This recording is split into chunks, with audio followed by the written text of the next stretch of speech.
Hello friends, ಇಂದು ತುಂಬಾ ರುಚಿಯಾದ ಮತ್ತು ಸುಲಭವಾಗಿ ಮನೆಯಲ್ಲೇ ಮಾಡಬಹುದಾದ ಒಂದು ವೆರೈಟಿ ಸ್ನ್ಯಾಕ್ ರೆಸಿಪಿಯನ್ನು ಮಾಡೋಣ ಬನ್ನಿ.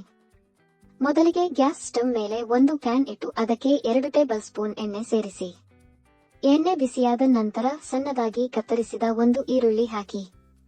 ರುಚಿಗೆ ತಕ್ಕಷ್ಟು ಉಪ್ಪು ಸೇರಿಸಿ ಈರುಳ್ಳಿ ಮೆತ್ತಗಾಗುವವರೆಗೆ ಚೆನ್ನಾಗಿ ಹುರಿಯಿರಿ.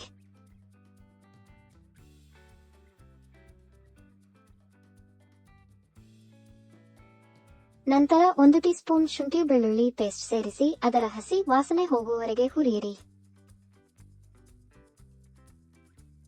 ಈಗ ಸಣ್ಣದಾಗಿ ಕತ್ತರಿಸಿದ ಚಿಕನ್ ಪೀಸಸ್ ಸೇರಿಸಿ ಟೀ ಸ್ಪೂನ್ ಅರಿಶಿನ ಪುಡಿ ಸೇರಿಸಿ 1 ನಿಮಿಷ ಹುರಿಯಿರಿ.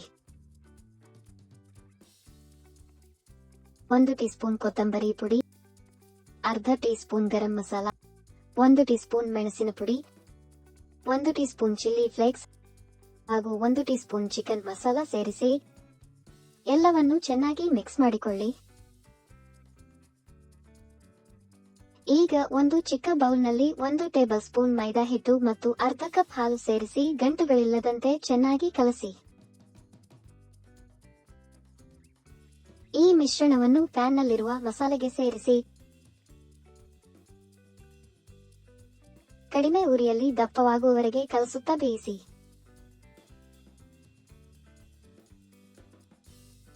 ಕೊನೆಯಲ್ಲಿ ಸಣ್ಣದಾಗಿ ಕತ್ತರಿಸಿದ ಕೊತ್ತಂಬರಿ ಸೊಪ್ಪು ಸೇರಿಸಿ ಮಿಕ್ಸ್ ಮಾಡಿ ಗ್ಯಾಸ್ ಆಫ್ ಮಾಡಿ.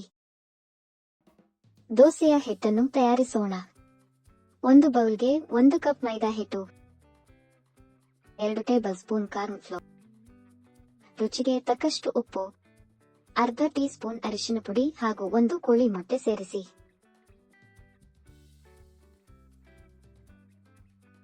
ನಂತರ ಸ್ವಲ್ಪವಾಗಿ ನೀರು ಸೇರಿಸುತ್ತಾ ದೋಸೆ ಹಿಟ್ಟಿನ ಹದಕ್ಕೆ ಚೆನ್ನಾಗಿ ಕಲಸಿ.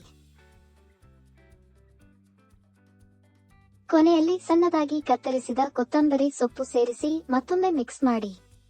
ಗ್ಯಾಸ್ ಸ್ಟವ್ ಮೇಲೆ ತವಾ ಇಟ್ಟು ಬಿಸಿಯಾದ ನಂತರ ಸ್ವಲ್ಪ ಎಣ್ಣೆ ಸವರಿ. 1 ಚಿಕ್ಕ ಸೌಟಿನಷ್ಟು ಹಿಟ್ಟನ್ನು ಹಾಕಿ ತವವನ್ನು ಮೆಲ್ಲನೆ ತಿರುಗಿಸಿ ಹಿಟ್ಟನ್ನು ತೆಳುವಾಗಿ ಹರಡಿಸಿ.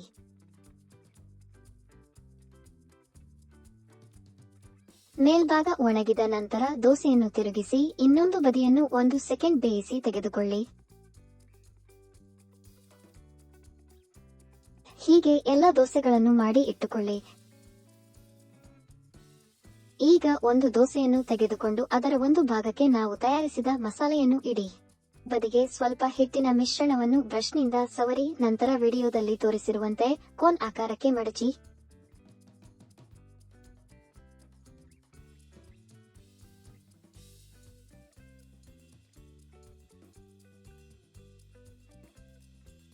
ಹೀಗೆ ಎಲ್ಲಾ ದೋಸೆಗಳನ್ನು ಮಡಚಿ ಸಿದ್ಧಪಡಿಸಿಕೊಳ್ಳಿ.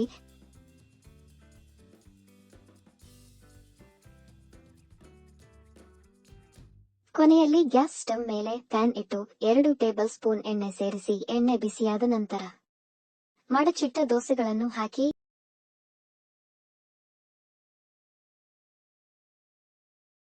ಎರಡು ಬದಿಯೂ ಗೋಲ್ಡನ್ ಬ್ರೌನ್ ಬಣ್ಣ ಬರುವವರೆಗೆ ಫ್ರೈ ಮಾಡಿ.